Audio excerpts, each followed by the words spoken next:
नमस्कार दोस्तों, आपका हार्दिक स्वागत है बिब्लू फाइल के डिजिटल प्लेटफॉर्म पर। मैं दिनकर राणा हमेशा की तरह आपका स्वागत करता हूं। फिर से एक नया वीडियो लेकर आया हूं, उस पर चर्चा करेंगे। आइए पहला क्वेश्चन देखते हैं। निम्नलिखित में से किस मिट्टी में धान के प्रति यूनिट पानी की खपत का अधिकतम उत्पादन सबसे अच्छा है? देखिए क्वेश्चन ढंग से देखते हैं अपन। निम्नलिखित में से किस मिट्टी में धान का मतलब होता है चावल। क्या होता है बच्चों? चावल। ठीक है। धान के प्रति यूनिट पानी की खपत अधिकतम उत्पादन सबसे अच्छा है। गैर झरझार मिट्टी में, झरझरी मिट्टी में या झरझरा मिट्टी भी, मिट्टी या मिट्टी जो धीमी गति से फैलने की अनुमति देती है, वह मिट्टी जो धीमी गति से फैलने की अनुमति देती है। मिट्टी का जो अध्ययन होता है बच्चों, मिट्टी का जो अध्ययन होता है ना, उसको बोलते हैं पेडोलॉजी। मिट्टी के अध्ययन को क्या बोलते हैं हम लोग? पेडोलॉजी बोलते हैं। ये बात आप लोग यहाँ से ध्यान रखना। मिट्टी यानी कि सॉइल, इसकी जो अध्ययन होता है, स्टडी जो होती है, स्टडी हुआ या अध्ययन को पेडोलॉजी बोलते हैं। क्या बोलते हैं बच्चों? पेडोलॉजी बोलते हैं। ये बात आप लोग यहाँ से ध्यान रखना। वॉइस क्लियर है सभी को? पहले तो ये क्लियर कर दीजिए। ठीक है, सभी को वॉइस क्लियर है तो मैं और चेक कर लेते हैं। हाँ, एवरीथिंग इज क्लियर। ठीक है, अब आओ आगे चलते हैं। तो किसी भी खेती के लिए मिट्टी के बारे में जानना जरूरी है। जैसे सबसे उपजाऊ मिट्टी की जब बात आती है, मिट्टी सबसे उपजाऊ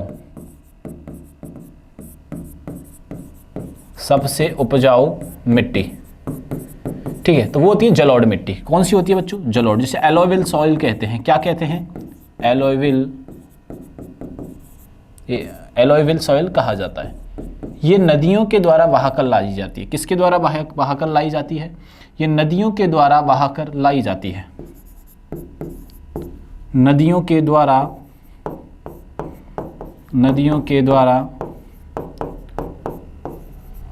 बहाकर साथ लाई जाती है। बहाकर साथ लाई जाती है। ये बात आप लोग यहाँ से ध्यान रखना। ठीक है। जैसे गंगा और यमुना जो नदी हैं, गंगा और यमुना नदी, ये नदियाँ, इनको मेनली बड़े क्षेत्र में इन जो ये नदियाँ होती हैं बड़े स्तर पर क्या लाती हैं? सॉइल यानी मिट्टी को बहा कर लाती है। सॉइल को बहाकर लाती हैं। ये बात आप समझ लीजिए। ठीक है। पहले क्वेश्चन का जो आंसर हो जाएगा वो क्या हो जाएगा बच्चों? डी आंसर हो जाएगा। चलिए नेक्स्ट क्वेश्चन पे चलते हैं। निम्नलिखित में से कौन वायु की आर्द्रता के बारे में सही है? वायु की आर्द्रता की यह वायुमंडलीय तापमान में वृद्धि के साथ बढ़ता है। यह वायुमंडलीय तापमान में वृद्धि के साथ घटता है। ये अपना आंसर हो जाएगा। जैसे जैसे वायुमंडल में तापमान बढ़ता है, उसी के साथ जो आर्द्रता होती है घटती चली जाती है। आर्द्रता क्या होती है? दोनों इनवर्स रिलेशन होता है। क्या रिलेशन होता है? दोनों में इनवर्स रिलेशन होता है। ये बात आप लोग यहाँ पे ध्यान रखना। कैसा रिलेशन होता है बच्चों? इनवर्स रिलेशन इसका होता है। चलिए नेक्स्ट क्वेश्चन पे चलते हैं। दक्षिण अमेरिका की घास भूमि को क्या कहा जाता है? देखो ये ऐसे क्वेश्चन बहुत बार आपसे पूछे गए हैं।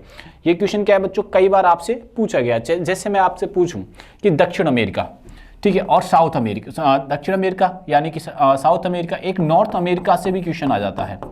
ठीक है, मध्य एशिया से भी आ जाता है। ठीक है, जैसे स्टेट्स जो मिलते हैं वो कहाँ पे मिलते हैं बच्चों? मध्य एशिया में मिलते हैं। कहाँ मिलते हैं? मध्य एशिया। ठीक है। पंपास कहाँ मिलते हैं? दक्षिण अमेरिका। पंपास कहाँ मिलते हैं बच्चों? दक्षिण अमेरिका में मिलते हैं। दक्षिण अमेरिका यानी कि साउथ अमेरिका में ये मिलते हैं।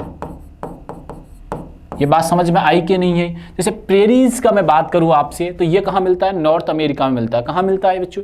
नॉर्थ अमेरिका में मिलता है। मैंने पहले भी स्टार्टिंग में बताया था इसके बारे में। नॉर्थ अमेरिका यानी कि नॉर्थ अमेरिका यानी कि उत्तरी अमेरिका।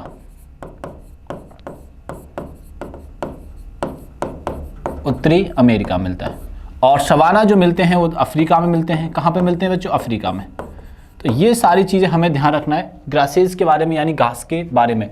मध्य एशिया में स्टेप्स, ठीक है, स्टेपीज भी बोलते हैं इनको। दक्षिण अमेरिका में पंपास बोल देते हैं। प्रेरीज नॉर्थ अमेरिका और सवाना उत्तरी अमेरिका। ये सारी बातें आप लोगों को यहाँ से ध्यान में रखनी है। क्लियर है? चलिए नेक्स्ट क्वेश्चन करते हैं। हाइब्रिडाइजेशन से उन्नत फसलों का विकास क्या है? ठीक है, हाइब्रिड जो फसलों को किया जाता है उससे क्या फर्क पड़ता है, हाइब्रिड जो फसलों का किया जाता है तो क्या क्या होता है उसके अंदर, ठीक है, फसलों पर हाइब्रिड का क्या फर्क पड़ता है, उसका प्रभाव जो होता है वो क्या होता है, ये हमसे पूछा जा रहा है। नए और बेहतर जीन बनाना, बिल्कुल सत्य है। अवांछनीय जीन को खत्म करना, ये भी कहीं तक ठीक है, लेकिन वो रहता है कहीं ना कहीं। जीन के अनुकूल संयोजन का निर्माण करना, अनुकूल जीन को प्रोत्साहित करना, प्रतिकूल लोगों को हटाने के द्वारा। अब समझना, हाइब्रिड करना है अपन को मॉडल, तो हम अच्छी अच्छी चीजें लाते हैं। जैसे आपने देखा होगा, बहुत सारे एग्जाम्पल्स देखे होंगे, किसी परिवार को ले लीजिए, किसी भी आप परिवार को ले लीजिए, सबसे इंपॉर्टेंट है, किसी परिवार को ले लीजिए, पेड़ पौधों को लीजिए, ठीक है। तो हम देखते हैं कि हाइजीनिक अपन जो हाइब्रिड करा रहे हैं अच्छी फसलों के लिए, अगर हम फसलों से रिलेट करते हैं तो अच्छी फसल उत्पादन के लिए। जैसे मैं आपको एक एग्जाम्पल देता हूँ, एक एग्जाम्पल के तौर पर हम सरसों की खेती करते हैं। किसकी खेती करते हैं बच्चों, सरसों की खेती के बारे में बात करते हैं। तो सरसों के बीज उनका हाइब्रिड कराया जाएगा जो ऊंचे होंगे, जैसे कि उनकी हाइट, सरसों के पेड़ की हाइट होगी, ठीक है, और उत्पादन, वो उत्पादन कैसे देते हैं, तो इन दोनों बातों को ध्यान में रखा जाएगा। हाइट से क्या होगा, इससे लकड़ी प्राप्त होगी, लकड़ी से ईंधन प्राप्त होगा, इन सभी चीजों को मद्देनजर रखेंगे। अगर उत्पादन अच्छा होगा तो सरसों अच्छी आएगी, जिससे किसान को इनकम अच्छी होगी। सरसों से क्या होगा, सरसों आएगी और उससे इसको सेल करने के बाद किसान के पास क्या आएगी, इनकम आएगी, किसान के पास पैसा आएगा, किसान के पास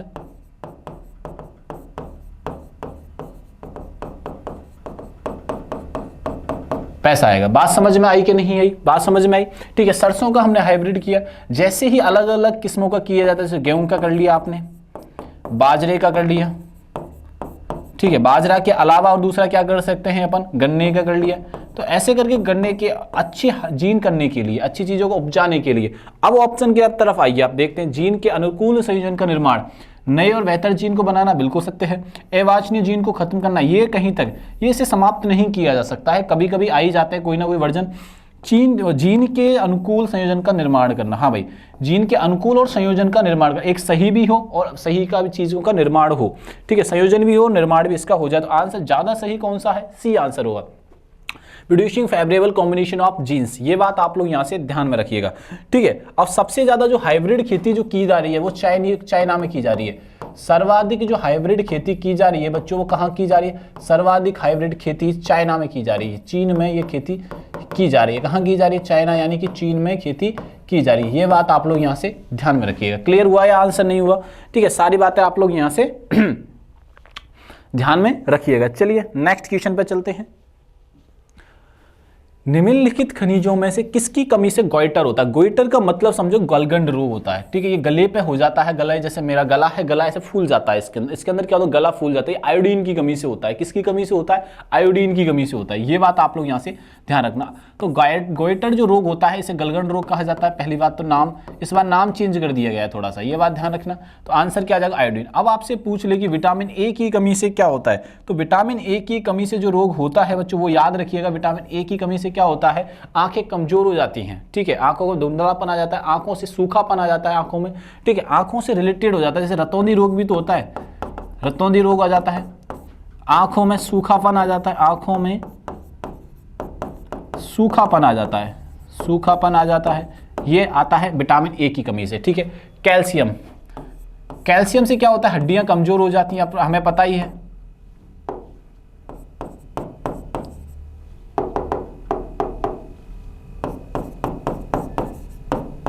हड्डियां कमजोर हो जाती हैं, बात समझ में आई कि नहीं आई। और सल्फर, सल्फर से इस कमी से बाल झड़ने लग जाते हैं। सल्फर की कमी से क्या होता है बच्चों, बाल झड़ने लग जाते हैं, नाखून कमजोर हो जाते हैं, बाल झड़ने लगते हैं, ठीक है, बाल कमजोर, नाखून कमजोर हो जाते हैं, बाल झड़ने लगते हैं, नाखून कमजोर हो जाते हैं। तो ये बातें हमें याद रखनी है। सल्फर के बारे में याद रखना है, कैल्शियम के बारे में याद रखना, आयोडीन के बारे में याद रखना, विटामिन ए के बारे में हमें याद रखना है। चलिए नेक्स्ट क्वेश्चन पे चलते हैं। भोजन के संरक्षण में निर्जलीकरण कैसे मदद करता है। भोजन के संरक्षण में निर्जलीकरण करने से क्या मिलता है, कैसे मदद मिलती है, वो देखते हैं। सूक्ष्म जीव की वृद्धि की जांच की जाती है। सूक्ष्म जीव की क्या की जाती है, जीव की वृद्धि की जांच की जाती है। पोषक तत्व केंद्रित होते हैं। क्या होते हैं बच्चों, पोषक तत्व केंद्रित होते हैं, ये बात ध्यान रखना। तीसरा पॉइंट, खाद्य सामग्री की सतह कठोर हो जाती है, ठीक है, और पानी की अनुपस्थिति में रासायनिक प्रतिक्रिया बंद हो जाती है। देखो मेन कहानी है ए। सूक्ष्म जीवों की वृद्धि की जांच की जाती है, ठीक है। Growth microorganism organism is checked. Answer क्या आ जाएगा हमारा यहाँ से, भोजन के संरक्षण में निर्जलीकरण कैसे मदद करता है, तो ये मदद करता है, सूक्ष्म जीव की वृद्धि की जांच की जाती है यहाँ से। ये बात आप लोग यहाँ से ध्यान में रखिएगा। चलिए नेक्स्ट क्वेश्चन पे चलते हैं। बहुत शानदार क्वेश्चन है, मैं पहले भी कई बार इसको सॉल्व करा चुका हूँ, तो बहुत इंपॉर्टेंट और सही तरीके से आप सोच समझ के इस क्वेश्चन का आंसर दीजिएगा, नहीं तो आपसे गलत हो जाएगा बच्चों। ये क्या हो जाएगा, नहीं तो ये गलत हो जाएगा। चलिए, निम्नलिखित में से कौन भारत की व्यापार नीति के उद्देश्य को स्पष्ट रूप से परिभाषित करता है? हेलो, हाँ ठीक है, वॉइस क्लियर है। निम्नलिखित में से कौन भारत की व्यापार नीति के उद्देश्य को स्पष्ट रूप से परिभाषित करता है?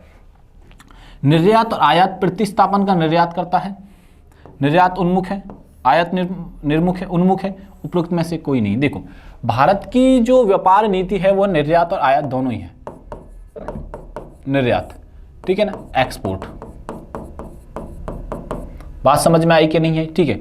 आयात यानी कि इंपोर्ट, इंपोर्ट, इसका मतलब समझिएगा आप, ये एक अपने देश की सीमाओं से बाहर माल बेचना, देश की सीमाओं से बाहर माल बेचना, ठीक है। देश की सीमाओं में माल खरीदना, बाहर की सीमाओं से, देश की सीमाओं में या अन्य देश से माल खरीदना, अन्य देश से माल खरीदना, ये तो रहा आयात और निर्यात। तो ये दोनों ही इंपॉर्टेंट है हमारे देश के लिए। तो आयात भी इंपॉर्टेंट है हमारे देश के लिए तो भैया, और निर्यात भी इंपॉर्टेंट है। आप देखिए ढंग से क्वेश्चन को, निर्यात आयात प्रतिस्थापन का निर्यात करता है, ये बात आप लोग ध्यान रखना। तो ये हमारा आंसर क्लियरली यहां से हो जाएगा। निम्नलिखित में से कौन सुमेलित नहीं है? तो ये 5 ईयर प्लान दे रखे कि ये सही है, ये सही है, कौन सा इनमें 5 ईयर प्लान सही है, ये हमसे पूछा जा रहा है, ठीक है। तो पहला 5 ईयर प्लान जो आता है, यानी पंचवर्षीय योजना है, पंडित जवाहरलाल नेहरू के अंडर में प्रारंभ होती है पंचवर्षीय योजना है, पंचवर्षीय योजना यानी कि 5 ईयर प्लान्स।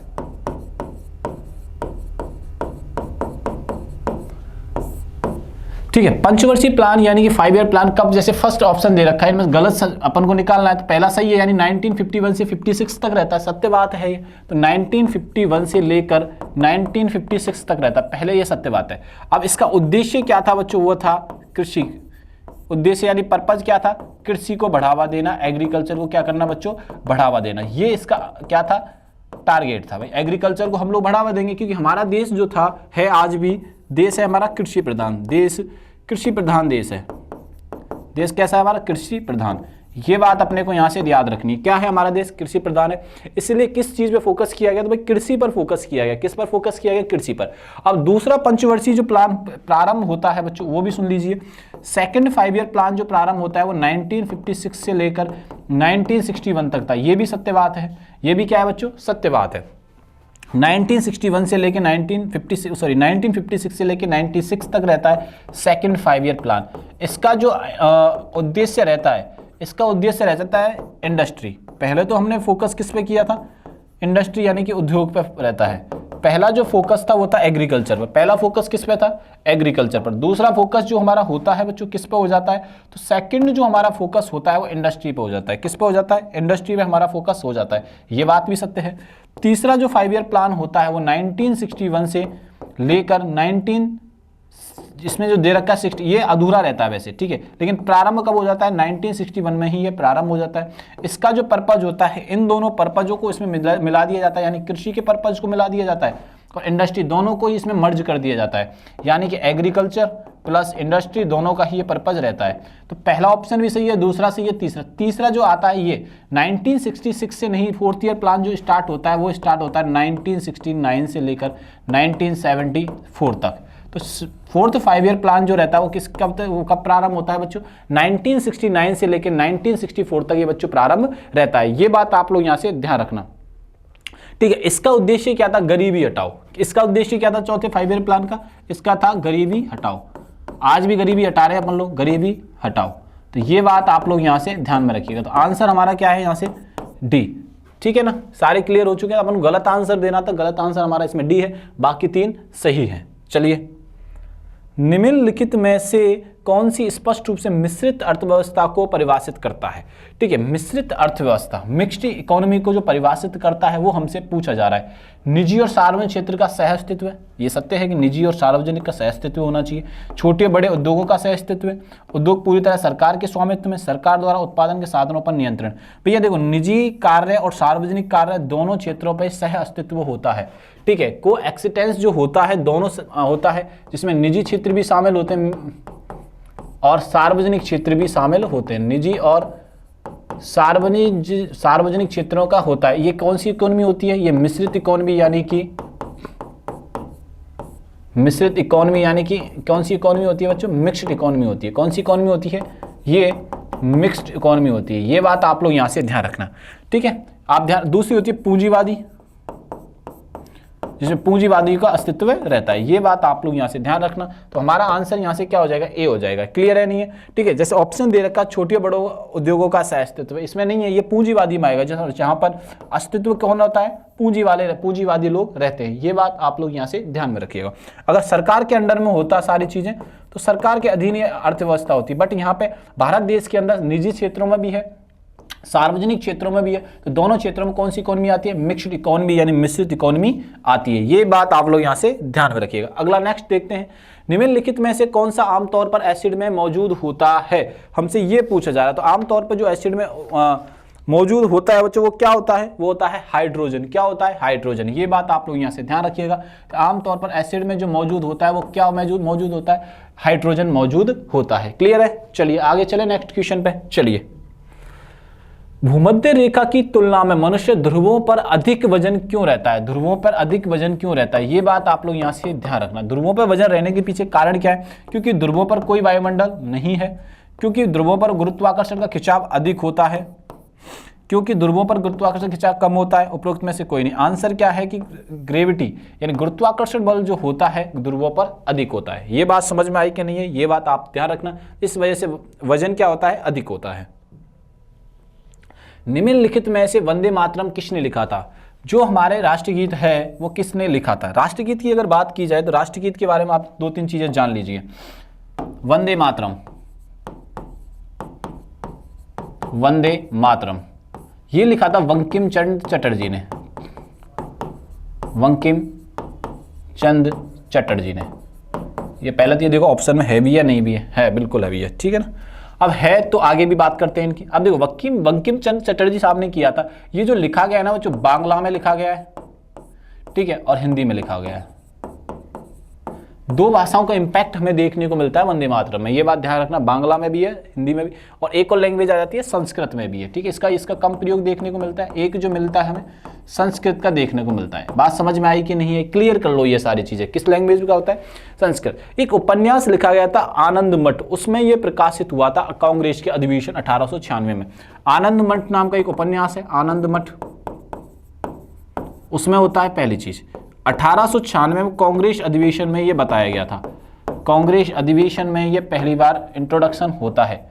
ये बात आप लोग यहां से ध्यान में रखिएगा, ठीक है। यह है वंदे मातरम की बात, ठीक है। अब दूसरा पॉइंट इसमें आ जाओ वापस अपने क्वेश्चन पर। आंसर तो हो गया हमारा बंकिम चंद्र चटर्जी। मौलाना अबुल कलाम आजाद। मौलाना अबुल कलाम आजाद भारत के प्रथम शिक्षा मंत्री थे, केंद्र शिक्षा मंत्री। तो शिक्षा मंत्री कौन रहे पहले हमारे देश के? शिक्षा मंत्री, एजुकेशन मिनिस्टर।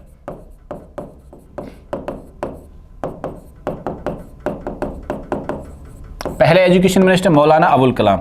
रविंद्रनाथ टैगोर जिन्होंने राष्ट्रगान, रविंद्रनाथ टैगोर ने क्या लिखा? राष्ट्रगान। राष्ट्रगान जनगण मन, ठीक है ना। किसने लिखा? रविंद्रनाथ टैगोर ने। किसने लिखा बच्चों? रविंद्रनाथ टैगोर ने। ये बात आप लोग यहां से ध्यान रखें। रविंद्रनाथ टैगोर पहले भारतीय थे जिनको नोबेल प्राइज मिला था, फर्स्ट इंडियन जिनको नोबेल प्राइज मिला। फर्स्ट इंडियन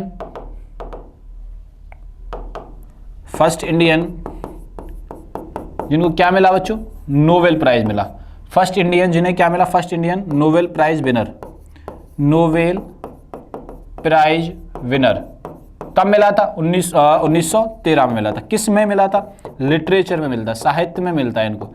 नोबेल पुरस्कार किस में मिलता है बच्चों? इनको साहित्य में मिलता है। ये बात भी अपने को यहाँ से याद रखनी है, ठीक है। और एक और बात ध्यान रखना, फर्स्ट एशियन थे नोबेल प्राइज विनर लिटरेचर में।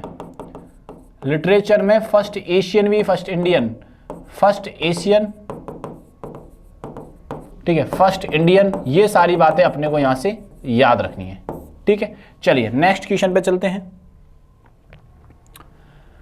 सामुदायिक विकास कार्यक्रम निम्नलिखित में से किस वर्ष शुरू किया गया था? तो ये जो शुरू किया गया था 1952 में शुरू किया गया था। कब शुरू किया गया था बच्चों? 1952 में शुरू किया गया था। भारत में पश्चिमी औद्योगिक क्रांति का क्या प्रभाव हुआ? जो वेस्टर्न इंडस्ट्रियल रेवोल्यूशन जो होता है, विदेशी चीजों का रेवोल्यूशन जो होता है भारत देश में, उन पर सबसे ज्यादा प्रभाव किस पे पड़ा? भारत की हस्तशिल्प जो थी वो बर्बाद हो गई। ये बिल्कुल सही है भैया। हस्तशिल्प जो थी मशीनरी आने से पूरी तरीके से समाप्त हो गई। वस्त्र उद्योग में मशीनी शुरू की गई, बिल्कुल सही है। वस्त्र उद्योग में जो सबसे ज्यादा प्रारंभ किया जाता, मशीन का उपयोग किया जाने लगा, और जो हाथ से या हस्तशिल्प जो लोग थे उनके रोजगार छिनने लगे तो उन्हें बहुत समस्याओं का सामना करना पड़ा। विदेशी वस्तुओं पर भारी आयात शुल्क लगाया गया, बिल्कुल सत्य है। कि सत्य बात यह है कि जब विदेशी चीजें जब भारत में आने लगी, आयात करने लगे, तो भारतीय सरकार के द्वारा अधिक शुल्क लगाए गए।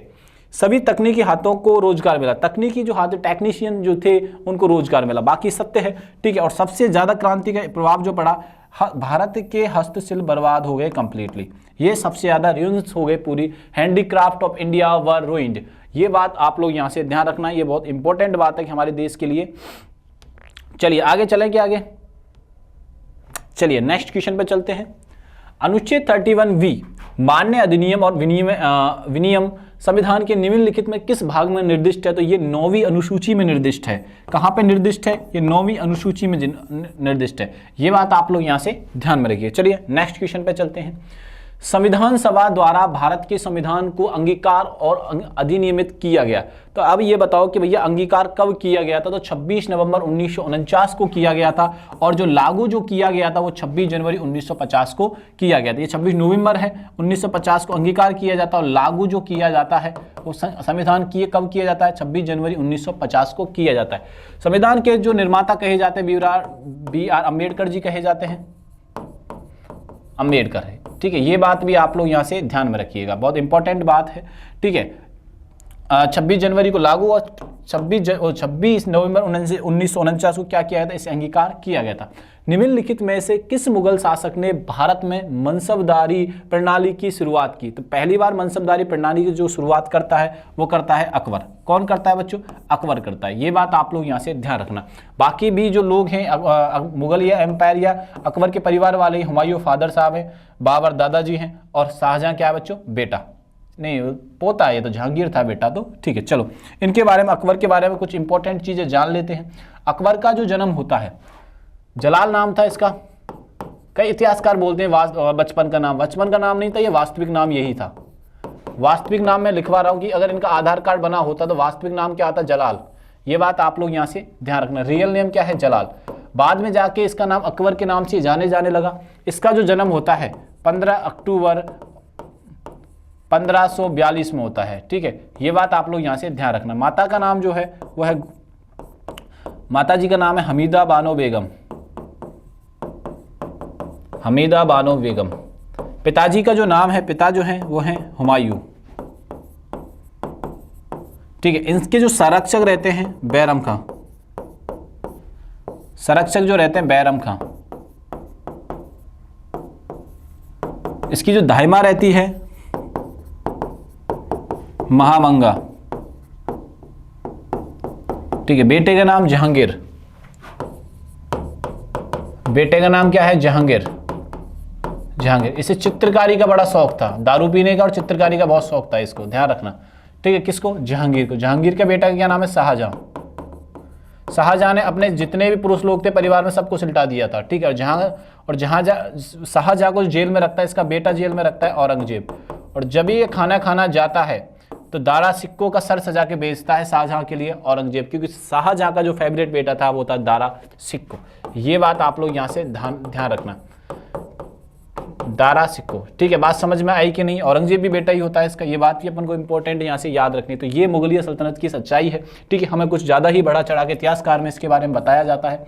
जहांगीर, ठीक है, जहांगीर मुगलिया सल्तनत का इंपॉर्टेंट पर्सन था। स्थापत्य कला के नाम पर शाहजहां ने बहुत इमारतें बनवाई, जिसमें एक नाम है लाल किला और ताजमहल। लाल किला और ताजमहल, ठीक है ना। औरंगजेब बहुत क्रूर शासक रहा, ये बात अपने को यहाँ से याद रखनी है। ठीक है, और इसका जो मुगलिया सल्तनत जो रहती है 1526 से लेकर 1857 तक। ठीक है ना, ये बात आप लोग यहाँ से ध्यान रखना, इसका टाइम पीरियड रहता है मुगलिया सल्तनत का। उससे पहले दिल्ली सल्तनत रहती है। तो हमारा क्वेश्चन का आंसर क्लियर है। अगर आपसे पूछ ले तो सबसे ज्यादा मनसबदारी किसकी थी, अरे मनसबदारी वाला आ जाएगी, सबसे ज्यादा किसकी थी, तो वो थी मान सिंह की, सेनापति था भाई। ये तो लूट लाट के ला रहा था सारा जुगाड़। ठीक है ना। जब शराब अधिक मात्रा में ली जाती है, पी ली जाती है, तो क्या होता है भैया? देखो, शराब ही नहीं, कोई भी आप चीज़ अगर अत्यधिक सेवन करते हैं तो बॉडी के लिए हानिकारक है। आप समझ लीजिए, जितनी जल्दी आप समझ जाएंगे सारी चीज़ें, वो क्लियर है। यह यकृत यानी लीवर को नष्ट करता है, बिल्कुल सत्य है। शराब जो है लीवर को नष्ट करती है, पेट की सूजन पैदा करती है, बिल्कुल सत्य है। इससे हृदय कमजोर होता है, बिल्कुल सत्य है। मतलब सारे के सारे इंपॉर्टेंट चीज़ें हैं। ठीक है, अगर आप शराब ज़्यादा पी रहे हैं तो भैया सारी चीज़ें ध्यान रखना, आप अपनी ऑन रिस्क पर पी रहे हैं। वहाँ पर लिखा आता है इंजूरियस, लेकिन हम जानबूझ के पी रहे होते हैं। आज के टाइम पे जैसे कि जर्दा हुआ, पान मसाला हुआ, इन सभी चीज़ों का आप लोग यूज करते हैं। पान मसाला चीज़ें या लिक्विड जो आ रही हैं, अल्कोहल जो आ रहे हैं, उसका बहुत ज़्यादा यूज कर रहे हैं आज के टाइम पर। आज का यूथ उसमें लिप्त है, पूरी तरीके ड्रग्स जैसी चीज़ों में लिप्त है, लेकिन वो यही नहीं जानता कि वो अपनी बॉडी का ही नुकसान कर रहा है। अभी उनकी यूथ में बॉडी ताकत है तो वो झेल पा रहे हैं, लेकिन आने वाले समय के पश्चात कुछ समय ऐसा आएगा जब उनकी बॉडी क्षय होने लग जाएगी और उसके बाद वो समझ नहीं पाएंगे कि ये किस कारणों से हो रहा है। ऑर्गन डैमेज होने लग जाएंगे, जैसे शराब पीने से लीवर, किडनी जैसे हार्ट, ये सारी चीज़ें प्रॉब्लम होती है। स्टमक में यानी इंस्टाइन में प्रॉब्लम होने लग जाती है। तो सभी लोग इनसे बचने की ट्राई करें कि भाई इन चीज़ों से दूर रहा जा सके। शाकाहारी शुद्ध भोजन कीजिए, कोई बीमारी नहीं होगी और बॉडी में एनर्जी भी रहेगी। ठीक है जी, आइए। 19वीं शताब्दी में हिंदू धर्म के पुनरुत्थान के लिए निम्नलिखित कौन जिम्मेदार है? स्वामी दयानंद, स्वामी विवेकानंद, गुरु शंकराचार्य, राजा राममोहन राय। तो स्वामी विवेकानंद जी ने, ठीक है, हिंदू धर्म के लिए बहुत प्रचार प्रसार के लिए बहुत कदम उठाए थे। बहुत सारा हिंदू भक्ति के लिए, हिंदू प्रचार प्रसार के लिए स्वामी विवेकानंद जी ने, स्वामी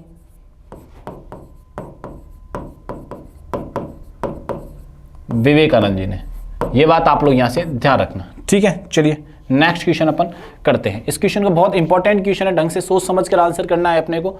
ठीक है, 45 नंबर का क्वेश्चन है। चलिए आइए देखते हैं।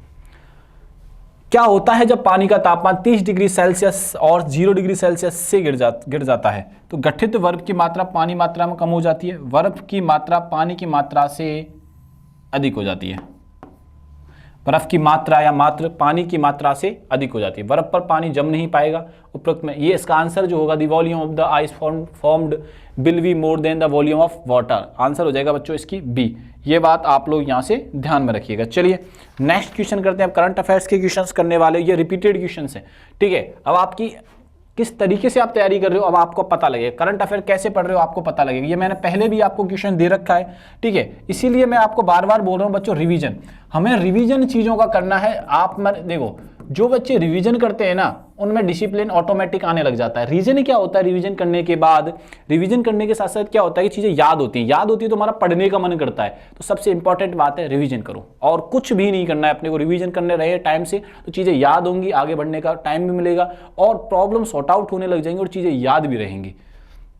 2025 में अंतर्राष्ट्रीय पर्पल महोत्सव का तीसरा संस्करण कहाँ आयोजित किया गया? तो गोवा में किया गया, पणजी के अंदर। ये पहले आया हुआ क्वेश्चन मैं अगेन रिवाइज कर रहा हूँ, गोवा पणजी।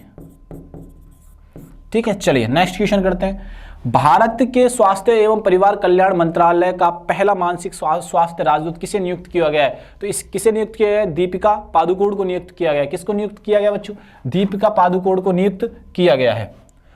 किस देश ने सभी क्षेत्रों में बाल सुरक्षा सुनिश्चित करने के लिए अपनी पहली राष्ट्रीय बाल सुरक्षा नीति शुरू की है? वो किसने की है? फिजी ने की है बच्चों। किस देश ने प्रारंभ की है? फिजी ने प्रारंभ की है, बाल सुरक्षा बच्चों को ध्यान में रखते हुए। ये बात आप लोग यहाँ से ध्यान रखें। पहली राष्ट्रीय बाल सुरक्षा सुनिश्चित करने के लिए पहली राष्ट्रीय सुरक्षा नीति किसने प्रारंभ की है बच्चों? तो ये प्रारंभ की है किसने?